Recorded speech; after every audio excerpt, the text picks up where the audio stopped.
অবস্থা? রাতে চোখে প্রতিবন্ধী আপনার মা?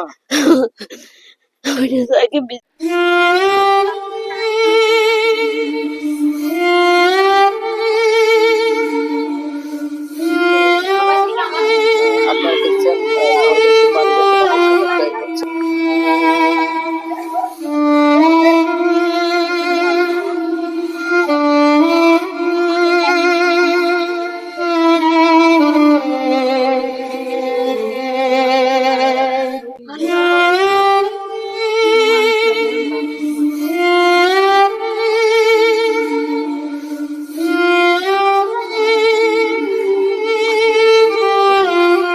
ব্যাপক অবস্থা।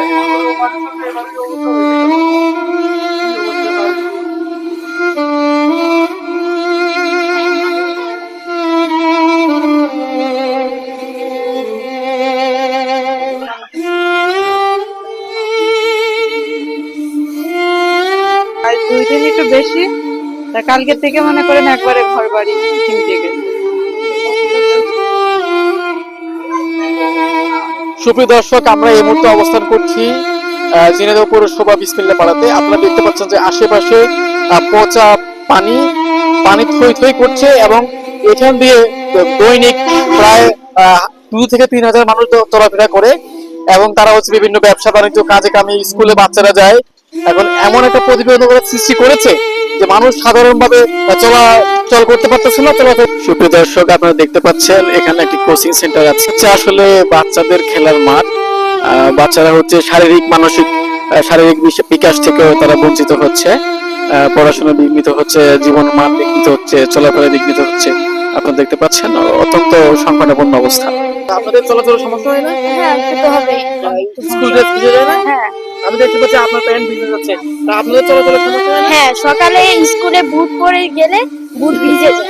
বুট পরে যেতে পারেন না? হ্যাঁ তাহলে এই জন্য কি স্কুল মিস দিতে হয় মাঝে মাঝে? হ্যাঁ তাহলে তো সব স্কুল মিস দিতে স্কুলে বকা শুনতে হতে পারে বা জি ক্লাস অ্যাটেন্ড না করলে সে পড়াটা মিস হতে পারে, গ্যাপ হতে পারে, পড়াশোনার সমস্যা হতে পারে।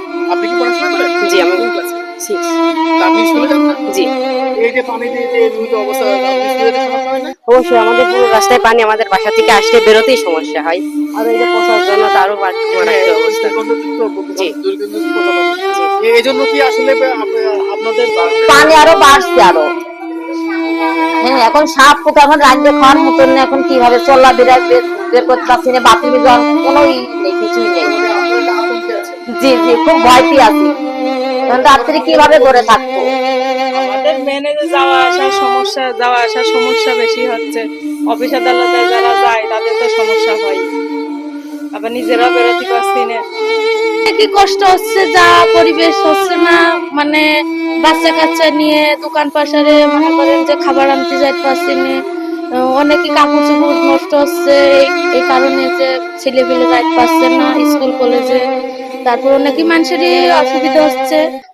তা এর জন্যই মনে করেন আমরা অনেকেই সাহায্য চাচ্ছি যে আমাদের এই পানিটা মানে যে কোনো কায়দায় বের করার প্রয়োজন চাচ্ছি আমরা। প্রায় 3 দিন যাবত আমরা মানে বন্দি জীবন যাপন করছি। এটা খুবই খারাপ অবস্থার ভিতরে আছে। দেখতেছেন যে আমরা এখানে বসে আছি, বাইরে বেরোতে পারতেছি না, বাচ্চা কাছে স্কুলে যেতে পারতেছে না। খুব একটা খারাপ পরিবেশে আছে। পানিটা আসলে আটকে পড়ার কারণটা কি? পানিটা মূলত আটকে পড়ে, আমাদের পানি নিষ্কাশনের ব্যবস্থাটা নাই। আমাদের পানি এখানে বন্দি হয়ে গেছে, বাইরে থেকে পানি আসছে, পানিটা পাসিং এ রাস্তা ওভারটেক করে যাবে। ওখানে ব্রিজ আছে, ব্রিজটা বন্ধ হয়ে আছে। ব্রিজে বন্ধ হওয়ার কারণ কি আছে? ব্রিজটা বন্ধ হওয়ার কারণটা তো মানে ওই পাশে তেল পাম্পের ওই পাশে একটা মানে গর্ত ছিল, ওই গর্তটা দেখলাম যে বালি ভরাটে বন্ধ আছে, যার জন্য মনে হচ্ছে ওই পানিটা ওখানে বের হতে পারতেছে না মনে হচ্ছে। আগে এই সমস্যাটা ছিল না, ইদানিং এই সমস্যা। হ্যাঁ, ওই সময় এক সময় তো 2-5 বছর আগে থেকে ওখানে বেশ গর্ত ছিল, পানিটা যাওয়া আসা করতো। কিন্তু এখন দেখলাম যে ওই গর্তটা বালি ভরাটে বন্ধ হয়ে যাওয়ার জন্য দেখলাম পানিটা পাস হচ্ছে। দর্শক, আপনারা জানতে পেরেছেন। দর্শক দেখতে পাচ্ছেন পানিবন্দী মানুষের জীবন যে সংকটাপন্ন অবস্থায় আছে এবং এখানে যে স্বাভাবিক যে যাতায়াত, স্বাভাবিক যে জীবন মান, সেটা আসলে অনেকটাই বাধাগ্রস্ত হচ্ছে। দেখেন বন্দরে কি অবস্থা, কোনো কুল কিনারা নেই আমাদের নেই, আমি নেই কিছু, আমরা কাজ না ছেলে রিক্সা মিক্সা চালাই খাই। দর্শক, আপনারা দেখতে পাচ্ছেন যে একটা দুর্বিষহ একটা অবস্থা। রাতে চোখে প্রতিবন্ধী আপনার মা?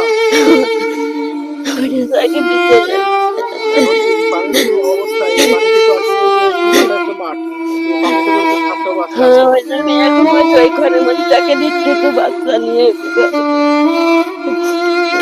এখানে সাপের জায়গায় জাত সাপ এগুলো আর কি বেশি। আমাদের এই খাওয়া দাওয়ারও খুব কষ্ট। ছেলেগুলো তো আসলে সব ডুবে গেছে এক প্রকার। যাই হোক, আমরা সংশ্লিষ্ট যারা কর্তৃপক্ষ আছেন পানি নিষ্কাশনের জন্য পানি উন্নয়ন কর্মসূচি আছে, এটা তাদেরকে জানাবো। আপনাদের অনুরোধ যত দ্রুত এটা সংকট নিরসন করে দিতে পারে আপনাদের নিয়ে আমরা সকাল থেকে সবাই কেউ না সবাই না খেয়ে মানে আমাদের কোনো পথ নেই। তারপরে বেঁচে থাকেন বাবা। কোথাকার যারা কর্তৃপক্ষরা দায়িত্বে আছে তাদের তো এগুলো খোঁজ নেওয়া উচিত। আমরা না অবহেলা করছি জায়গা চিনি খোঁজ নিতে পারছি না। তাদের তো আসলে তো এরকম একটা বৃষ্টি এরকম একটা নিম্নচাপ হয়েছে, তাদের তো আসলে খোঁজা উচিত। আমরা তো আসলে ভিতরে আমাদের অবস্থা অনেকেরই লোকে কিছু জায়গায় পানি উঠে গেছে। এই হচ্ছে অবস্থা। দর্শক বন্ধুরা, আপনারা শুনতে পারলেন। তো আমরা সংশ্লিষ্ট যারা কর্তৃপক্ষ যারা আছেন পানি নিষ্কাশনের জন্য আমরা হচ্ছে যে তাদের দৃষ্টি আকর্ষণ করছি এবং যথাযথ সময়ে খুব কার্যকরী একটি পদক্ষেপ নিয়ে এটার যে সমস্যাটা বিদ্যমান, এই যে পানি সংকটের যে সমস্যাটা, সেটা পানি নিষ্কাশন করে নিয়ে সমস্যা নিরসন করার জন্য আপনারা সংশ্লিষ্ট কর্তৃপক্ষ যথেষ্ট ভূমিকা রাখবেন, কার্যকরী পদক্ষেপ রাখবেন, এই আশাবাদ ব্যক্ত করছি। জিনেদার কাগজ থেকে বিসমিল্লাহ পাড়া, শাহিন আলম।